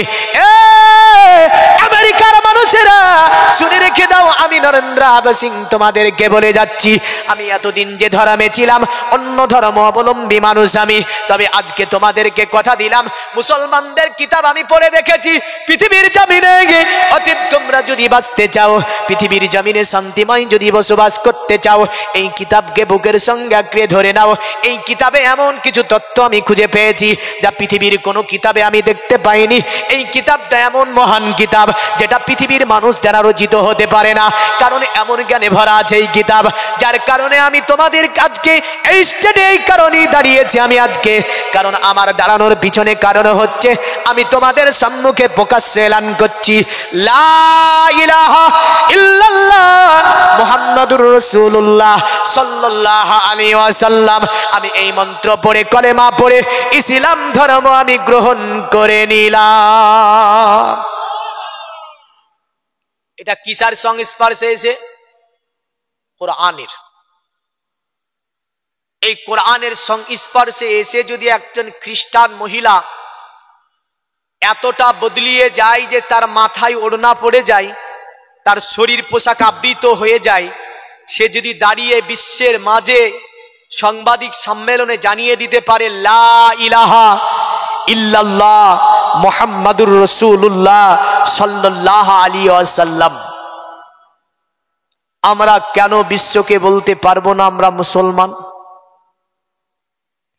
এ মুসলমান দেখে কেন চিনা যাবে না? চিনা যায় গো, এই চিনা যায়? কই চিনা যায়? রাস্তাঘাটে কোনটা মুসলমান বুঝাই যায় না। মুসলমানদের আদর্শ, নীতি, লাইফ স্টাইল আলাদা আছে না নাই? মুসলমানদের চলা ফিরা, বলা, কর্ম, ধর্ম, সমস্ত রীতিনীতিগিনি আদর্শ শিখিয়েছেন যিনি, তিনি আব্দুল্লাহ ছেলে মুহাম্মাদুর রাসূলুল্লাহ সাল্লাল্লাহু আলাইহি ওয়াসাল্লাম। এটা যদি মানতে আপনার লজ্জাই লাগে, দাড়ি রাখতে যদি লজ্জা লাগে, নমাজ পড়তে যদি লজ্জা লাগে, তাহলে আপনি কেমন মুসলমান? আপনার নিজের মেমরিকে জিজ্ঞাসা করেন, নিজের এই যে আমি আছে, নিজের বিবেক আছে, একে আমি জিজ্ঞাসা করেন, আপনি এই বিবেক আপনাকে উত্তর দিবে তুই কোন দরের মুসলমান। উত্তর দেবে না? দেবে না? তুই কোন দরের মুসলমান আমাকে বলা লাগবে না, আপনার বিবেককে ভালোভাবে রাত্রিতে গিয়ে শুয়ে প্রশ্ন করবেন, এই বিবেক তুই বলতো আমি কোন দরের মুসলমান? বিবেক বলবে তুই ওই দরের মুসলমান। জীবনের ইতিহাস সব শোনাবে, শোনাবে না? এই করেছিস, ওই করেছিস, ওই করেছিস, ওই করেছিস, তুই কোন দরের মুসলমান? এই কারণে বিদ্রোহী কবি বলেছিলেন, কোথায় স্বর্গ কোথায় নরক, কে বলে তা বহুদূর, মানুষের মাঝে স্বর্গ নরক, মানুষ এটি ঈশ্বর আসুর। হ্যাঁ, মুসলমানের লাইফ স্টাইলটা হবে এমন সুন্দর যেটা মুহাম্মদ সাল্লাল্লাহু আলাইহি ওয়াসাল্লাম দিয়েছে। কিন্তু আমরা কি করি? আমরা কি করি গো? আমাদের লাইফ স্টাইল বড় দিনের কেক মুসলমান নিয়ে মারে দৌড়।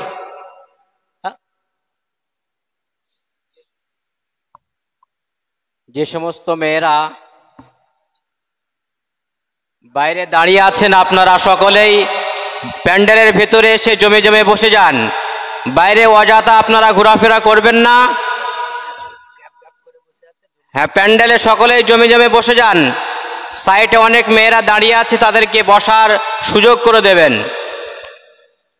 হ্যাঁ, এবার দেখেন মুহাম্মদ সাল্লাল্লাহু আলাইহি ওয়াসাল্লাম যা দিয়েছে তা মানতে হবে কিনা। সনাতন ধর্মের একটা কিতাব, কিতাবের নাম হচ্ছে ভবিষ্য পুরাণ। কি নাম বললাম? ভবিষ্য পুরাণ। আর আমাদের কিতাবের নাম কি? আল কোরআন। আর তাদের কিতাবের নাম হচ্ছে ভবিষ্য পুরাণ। এ ভবিষ্য পুরাণে বলে, শোন দুনিয়ার মানব, এ তো শ্লীলন্তরে মিলোচ্চাচার দেন সম্ভাবিত, মহামাদিতি খ্যাত শিক্ষ সখা সম্ভাবিত, বিপ্রসেচা মহাদ এবং মুরিস্থল নিবাসী নাম গঙ্গা জনিষ্ঠ সংস্নপ্য পঞ্চগব্য সম্ভবিতে, নমস্তে বিরিজানাথ মুরিস্থল নিবাসিনে তীব্রার সুরণ সেই বহুমায়া প্রবার দিনে। বললে জগতের মানব, শোন, পৃথিবীতে মরুর প্রান্তরে একজন ব্যক্তির আবির্ভাব হবে, তিনার নাম হবে মুহাম্মদ। কি নাম? মোহাম্মদ নাই, মোহাম্মদ। সংস্কৃতি ভাষায় যদিও ভবিষ্য পুরাণের শব্দটিকে মোহাম্মদ বলেছে, আর আমরা কি বলি? মোহাম্মদ। কারণ আরবি ভাষায় কোরআনে এইভাবে আছে, মা কানা মুহাম্মাদুন আবা আহাদিম মির রিজালিকুম ওয়ালাকির রাসূলুল্লাহ ওয়ালাকির রাসূলুল্লাহি ওয়া খাতামান নাবিয়্যিন। আল্লাহ বলে মুহাম্মদ সাল্লাল্লাহু আলাইহি ওয়াসাল্লাম কোন পুরুষের পিতা নাই, আর ইনি হচ্ছে নবীদের সমর্পণকারী নবী। কারণ এনার পরে আর কোন নবী রাসূল এই ধরাতে আল্লাহ পাঠাবে না। আমার আল্লাহ বলে নবুয়তের দরজায় তালা বন্ধ করে দিলাম, আর কোন নবী রাসূল আসবে না। তারা ভবিষ্য পুরাণে বলল মুহাম্মদ নামে ওই ব্যক্তিটা মরুর প্রান্তরে জন্ম নেবে, তার আখলাক চরিত্র এত সুন্দর হবে, তার আখলাক চরিত্র দেখার পরে মানুষ দলে দলে দলে দলে যাবার পরে ওনার হাতে হাত দিয়ে কলেমা পড়বে, শিক্ষা সম্ভাবিত। আর ওই মুহাম্মদ তিনি কি করবে? অতএব দুনিয়ার জমিনটাকে তিনি মক্কা থেকে মক্কার চতুর্দিককে শাসন করবে তিনার দলবল নিয়ে। কারণ এত তাড়াতাড়ি মানুষেরা যাবার পরে তার কাছে বায়াত গ্রহণ করবে এবং তিনি দলবল নেওয়ার পরে মক্কাকে শাসন করবে, মক্কার চতুর্দিককে শাসন করবে। জগতের মুমিন মুসলমান তারা বলল তিনি তলোয়ার দিয়ে শাসন করবে না, তিনি বোমা দিয়ে শাসন করবে না, অত্যাচার অবিচার অনির্যাতন করে নয়, তিনার চরিত্র দেখে মানুষ অটোমেটিক আপনার চলে আসবে তিনার কাছে এবং কলেমা পড়ে ইসলাম ধর্ম গ্রহণ করবে। জোরে বলেন সুবহানাল্লাহ। মক্কার যত কুসংস্কার মিটাবে যিনি, তিনি হচ্ছে আব্দুল্লাহ ছেলে মোহাম্মদ। পৃথিবীতে যিনি মানবকে মানব হিসাবে প্রতিষ্ঠিত করবেন তিনি হবেন আব্দুল্লাহ ছেলে মোহাম্মদ। পৃথিবীটাকে যিনি বাসযোগ্য করে তুলবেন তিনি হবেন আব্দুল্লাহ ছেলে মোহাম্মদ। তাই তারা বলল নমস্তে বিরিজানাত মরিস্তাল নিবাসিনে তিপ্রা রাসূল সাহেব বহুমায়া প্রবর্তিনে। ওগো মরিস্তালে আগমনকারী ব্যক্তি, তোমাকে জানাই আমরা প্রণাম, তোমাকে জানাই আমরা শতবাদ। তিপ্রা রাসূল সাহেব বহুমায়া প্রবর্তিনে। দয়া করে কাল কিয়ামতের দিবসে ময়দানে মাহশারে যখন রৌদ্র পড়বে চটপটিয়ে, এ মুহাম্মদ তোমার কদমের ছায়ে আমাদেরকে একটু আশ্রয় করে দেবে, আমাদের জীবনটা ধন্য হবে। জগতের মুমিন মুসলমান যদি সনাতন ধর্মের ভবিষ্যৎ পুরাণে বলে তিপ্রা রাসূল সাহেব বহুমায়া প্রবর্তিনে, অতএব ওই মুহাম্মাদের কদমের ছায়ার নিচে কিয়ামতের দিন যদি একটু আশ্রয় পেয়ে যায় জীবনটা ভরে যাবে, জীবনটা ধন্য হবে। সেই দিন তাহলে জাহান্নামের আগুন জ্বালাতে পারবে না। বলুন তো আমাদের দরকার আছে না নাই? নবী ছাড়া জান্নাত পাওয়া যাবে? নবী ছাড়া জান্নাত যাওয়া যাবে না। নবী ছাড়া আপনি কখনোই কোনো জগতে পরিত্রাণ পেতে পারেন না। আল্লাহ তাই বলে ইয়া আইয়ুহাল্লাযীনা আমানুস্তাজিবু লিল্লাহি ওয়া লিররাসূলি ইজা দাআকুম। এ পৃথিবীর ঈমানদারেরা, এ পৃথিবীর বিশ্বাসীরা, তোমরা তোমাদেরকে যখন আল্লাহর রাসূলের তরফ থেকে ডাক দেওয়া হবে তোমরা সব কাজ বন্ধ করে দাও। সব কাজ বন্ধ করে দেওয়ার পরে আমার নবীজির ডাকে তোমরা সাড়া দাও। এতেই তোমার জীবনের মঙ্গল আছে, এতেই তোমার জীবনের কল্যাণ আছে। শুধু আল্লাহ তাই বলে নাই, আমার আল্লাহ বলছে লাকাদ জাআকুম রাসূলুম মিন আনফুসিকুম আজিয়াতুন আলাইহি মা আনিতুম হারিসুন আলাইকুম বিল মুমিনিনা রাউফুর রহিম। আমার আল্লাহ বলে শোনো, তোমাদের মধ্য থেকে একটা নবী আমি আল্লাহ পাক পাঠিয়েছি, যে নবীটা তোমাদের দুঃখে পড়া কষ্টে পড়া দিনের জন্য আমার কাছে মঙ্গল কামনা করে। তিনি হচ্ছে মুহাম্মাদুর রাসূলুল্লাহ সাল্লাল্লাহু আলাইহি ওয়াসাল্লাম। আমার আল্লাহ বলে আলাইকুম বিল মুমিনিনা রাউফুর রহিম, তবে আমার নবী মুমিনদের জন্য অতি মেহেরবান এবং দয়ালু। যদি আমরা মুমিন হতে পারি নিশ্চয় আমার নবী আমাদের জন্য অতি দয়াদ্রবান। আমাদেরকে তাহলে কি হতে হবে? কি হতে হবে গো? মুমিন হতে হবে। আর মুমিন হতে গেলে কি করতে হবে? 95% মানুষ নমাজই পড়ে না, ঠিক বলছি না? আর যখনই মরে যাবে বুঝলেন 3 বার খতম দেয়, বড় বড় গরু জবা করে। মৌলবীদেরকে দাওয়াত করেছে, হ্যাঁ মৌলভী সাহেব দোয়া করে দেন, জিয়ারত করে একদম বললাম না যে জান্নাতে একটা ঠেলে পাঠিয়ে দিল। হ্যাঁ, এ মনে মনে ভাবলো যে জান্নাতে ঢুকিয়ে দিলাম বাবাকে। 3টা কেন? এরকম খতম যদি আপনি 2-5 লক্ষ দিয়ে দেন আর যদি মুসলমান হয়ে মারা না যান, পৃথিবীর কোন দোয়া কাজে লাগবে? কাজে লাগবে না। নিজে কিছু আমাল করে যান। অনেকে আছে নামাজ পড়ে নাই, একটু আমার ওয়াজে এটা সব জায়গাতে থাকে, এখানেও থাকবে, এখানে মিস্টেক হবে না। এখানে যতজন ব্যক্তি আছেন আজকের এই মাহফিলে অনেকে আছে আপনার শুধু ঈদের নামাজি আছে না নাই? ঈদের মুসল্লি বলছে ওদেরকে। 2 ঈদে 2 রাকাত পড়ে, ঈদুল ফিতরে 1 রাকাত পড়ে, ঈদুল আজহাতে 1 রাকাত পড়ে। তাহলে 2 রাকাত পড়ে, কিন্তু 2 ঈদের নামাজ কয় রাকাত? 4 রাকাত। এই মুসল্লিগুলাকে বলছি আমি, আপনার এই জনতার মধ্য থেকে 5 জন ব্যক্তি হাত তুলে বলুন তো, মৌলভী সাহেব কথা দিচ্ছি আগামী কাল থেকে 5 ওয়াক্ত না পারলেও 1 ওয়াক্ত পড়বো বলে। 5 জন ব্যক্তি। আপনি তো পড়েন না নামাজ? এত এরকমই হলো গো। আমি একটা জায়গায় পনের ওয়াজ করছিলাম। পণ মানে ওই যে বর্তমান যে পণ নিচ্ছে, বুঝলেন তো? যুবকদেরকে আমি বলছি, যুবক তোমরা পণ নেবে না, হাত তুলো তো ইনশাল্লাহ বলে। আমার সম্মুখে একজন বসেছিল, ইনশাল্লাহ বলে হাত তুলেছে, 3 বার অলরেডি বিয়ে হয়ে গেছে, বুঝলেন? তা আমার সামনে চাচা বলছে, চাচা তো পড়ে নামাজ, দেখে বুঝতে পারছি পড়ে। যিনারা পড়ে না আমাকে 5 জন ভাই দিতে পারবেন যে মৌলভী সাহেব আগামী কাল থেকে 5 ওয়াক্ত না পড়লে 1 ওয়াক্ত বলবো বলে? একজন ব্যক্তি বলেন তো, দেখেছেন? ওয়াজ করছি কোথায় আর কিসে কি বলছে আমি জানি না। নামাজ পড়তে গিয়ে মনে হচ্ছে সবগুলো নামাজি এগুলো। তাহলে এটাই সাক্ষী থাকলো এখানে যতটি আছে সবগুলো নামাজি, হ্যাঁ না? খোদার কসম এই কথাটা ধরা থাকবে কাল কিয়ামতের দিনে। আল্লাহ আমাকেও ধরবে পেছন থেকে, তুই ওখানে গিয়েছিলি বলেছিলি অনেক কথা, কিন্তু আসল কথাটা কি বলেছিলি? আমি সেই দিন কিন্তু বলে দেবো, হ্যাঁ বলেছিলাম আল্লাহ, কিন্তু সেই মাহফিলে সবগুলোই নামাজি ছিল। সেই মাহফিলে সবগুলোই নামাজি ছিল, কিন্তু সেই দিন তো ধরা পড়ে যাবে। আল্লাহ তো বলবে, কই এর পিঠের দাড়ি তো তক্তা হয়ে গেছে, সেজদাই দেয় না, দাঁড়িয়ে থাকবে। তা আমি তো বলবো, আল্লাহ সেই দিন তো হাতই তোলেনি। হ্যাঁ, তা আমি ভেবেছিলাম সবগুলোই নামাজি। নামাজ ছাড়া কোনো পরিত্রাণ আছে? পৃথিবীতে রাসূলুল্লাহকে জিজ্ঞাসা করলে সবচেয়ে বড় আমালের নাম আপনি বলবেন, তো নবীজি বললেন সবচেয়ে বড় আমালের নাম হচ্ছে নামাজ। আল্লাহ পাকে নামাজ সকলকে পড়ার তৌফিক দান করে, সকলে বলুন আল্লাহুম্মা আমিন।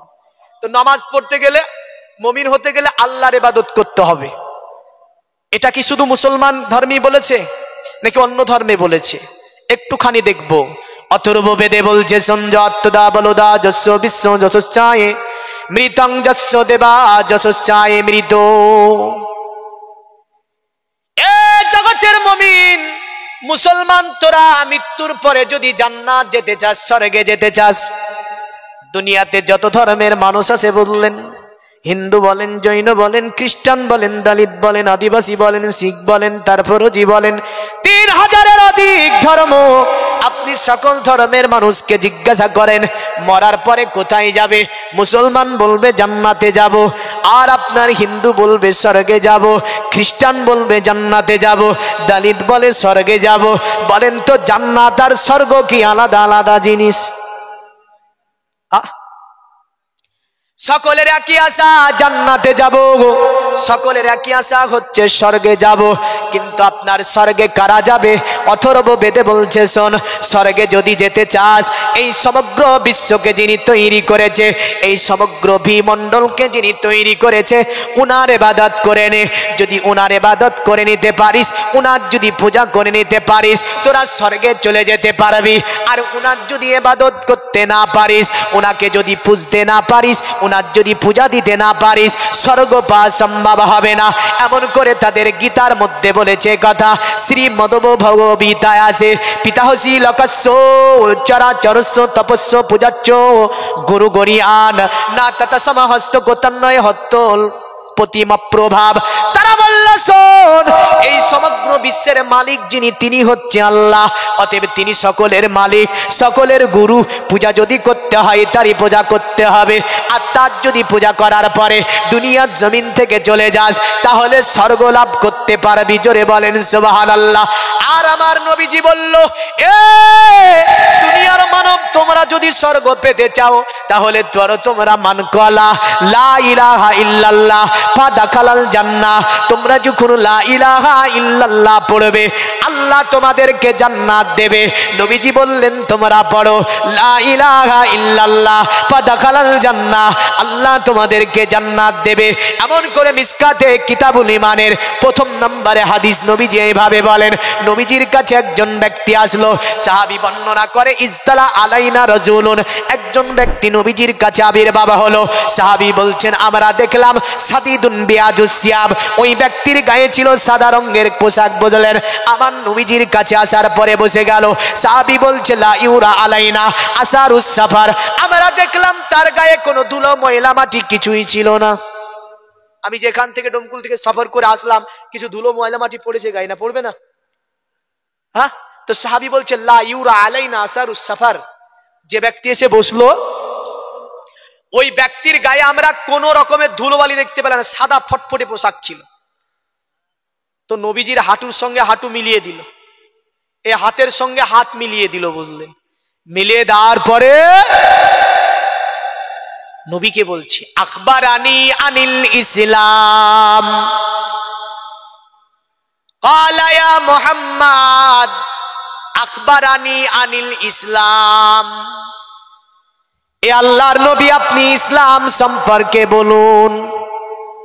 ক্বালা রাসূলুল্লাহ সাল্লাল্লাহু আলাইহি ওয়াসাল্লাম আন্না তাশহাদু আল্লা ইলাহা ইল্লাল্লাহ ওয়া আন্না মুহাম্মাদার রাসূলুল্লাহ। অতঃপর নবী বললেন তুকিমুস সালাত ওয়া তুতি যাকাত তাসুমু রমাজান ওয়া তাহাজ্জাল বাইতা।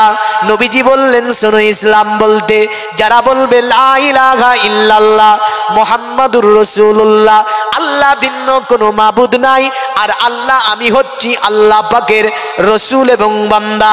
অতঃপর নবীজি বললেন তুকিমুস সালাত, তারা নামাজকে কায়েম করবে, তুতি যাকাত, যাকাত দেবে, তাসুমু রমাজান, রমজান শরীফের মাস আসলে তারা রোজা রাখবে, ওয়া তাহাজ্জাল বাইতা, আর যদি অর্থ থাকে হজ করবে। এই পাঁচটা ইসলামের কি গো?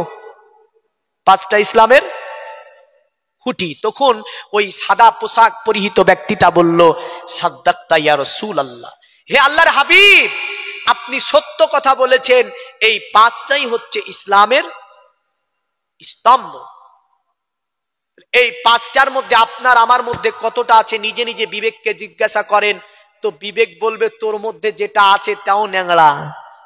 মানে কলেমাও এমন কিছু কিছু ছেলে আছে যে কলেমা পড়তে পারে না, আছে না নাই?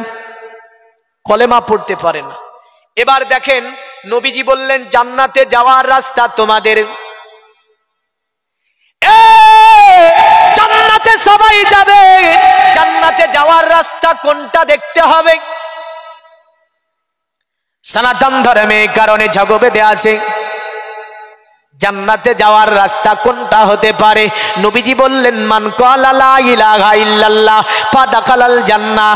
আর ঝগড়া বেঁধে বলল লা করবু তিল্লাল্লাহ তিল্লাল্লাহ লা ইলাহা তিপাপম ইলা ইলাহা পরম পদম জন্ম বৈকুণ্ঠে পারাব অনিতাতে জাপি নামে মুহাম্মাদাম। অতএব পৃথিবীর জমিন থেকে তোরা যখন মৃত্যুবরণ করবি, পৃথিবীতে জিকির কার করবি? দুনিয়ায়। অতএব দুনিয়াতে সর্বোত্তম জিকির হবে ওটা হচ্ছে ইল্লাল্লাহ জিকির। ইল্লাল্লাহ ছাড়া জিকির পৃথিবীতে করা যাবে না। জিকির যদি করতে হয় এক আল্লাহর জিকির করতে হবে, জোরে বলেন সুবহানাল্লাহ। তাই তারা বলল ইল্লা কবর ইল্লাল্লাহ তিল্লাল্লাহ, এক আল্লাহর জিকির করে নেই যদি স্বর্গ লাভ করতে চাস দুনিয়ার মানব। অতঃপর বলল লা ইলাহা তিপাপম ইলা ইলাহা পরম পদম জন্ম বৈকুণ্ঠে পরপনিতাতে জপি নামে মুহাম্মাদাম। আর যারা লা ইলাহা এটাকে বারবার পড়বে, জপে নেবে, এটাকে মেনে নেবে, তারা অতি সম্মানের অধিকারী হবে। আর যারা মুহাম্মাদুর রাসূলুল্লাহর নামকে জপে নেবে ওরা যেন জান্নাতের অধিবাসী হবে। আল্লাহুম্মা সাল্লি আলা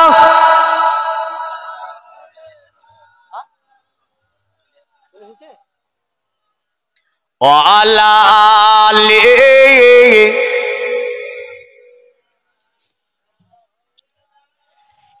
দুনিয়ার মুমিন মুসলমান এমন করে ঠকবাজে তাদের আরেকটা মন্ত্র বলে দিয়ে যায়। আল্লাহর নবী যা বলেছেন পরস্পর স্টেপ বাই স্টেপ যদি আপনি দেখতে যান, আমার নবীজি জান্নাতে যাওয়ার জন্য যে রাস্তাটা বলে দিয়েছে ওটা এক আল্লাহর জিকির করতে হবে। আর এক আল্লাহর জিকির করলে জান্নাত পাওয়া যাবে, জোরে বলেন সুবহানাল্লাহ। এই কারণে তাদের আরেকটা মন্ত্র আছে আসবামসু গমারুয়ে দেবদত্তং জগৎপতি ওসিনা সাধু নমন নমস্তে সবারজে গুণা নিবিতন চিররান্না সোনা কোনা গোয়না প্রতিমুদ্দা তিংনি প্রলিঙ্গ 14 দোসান কুড়িশনি অনুসতি মতোতি সং ভবিষ্যন্তি মনংসি বিসাদা নিবে বাসুদে বঙ্গরা গাতি পুণ্য গন্ধা নিষ্পৃসম পরজন পদনং বে অতিস্কিয়া সুসা দেবা ধর্মা কিত্রু যুগা দেবা লকশ্চ চারা হুষ্ট পুষ্ট সন্তুষ্ট কলকো রজনী চা বুবা নানা দিবাদি লিঙ্গিসু বুসানে বুসিতে জু চা ইন্দ্র জালি বুদ্ধাতি কল্প কা পূজা কা জনা না শান্তি। নারায়ে তাকবীর। হায় হায় হায় রে, আল্লাহু আকবারের আওয়াজ দেখেছেন আমরা মুসলমান? আরে সিংহের জাত, এদের আল্লাহু আকবারে বাইতুল আকসা কেঁপে গিয়েছে, এদের আল্লাহু আকবারে ময়দান ছেড়ে অনেকে পালিয়ে গিয়েছে, আর এখন আল্লাহ আকবার বলে তো মনে 4 দিন খেতে পাইনি না, খেতে তো পেয়েছে, ইমান খেতে পাইনি। ইমানি ভোল্টেজ জাজবা যদি না থাকে এগুলানের তেজ হবে না, বুঝলেন? আর এখনই গালি দিতে বলেন, আরে বাবা রে, ওর গালির ভলিউম 3 কিলোমিটার দূরে চলে যায়, যাই না? আর যখনই বলে নারায়ে তাকবীর তো বলে মানে বেরাচ্ছে না মুখ দিয়ে, তার মানে ইমান মরে গিয়েছে, ইমান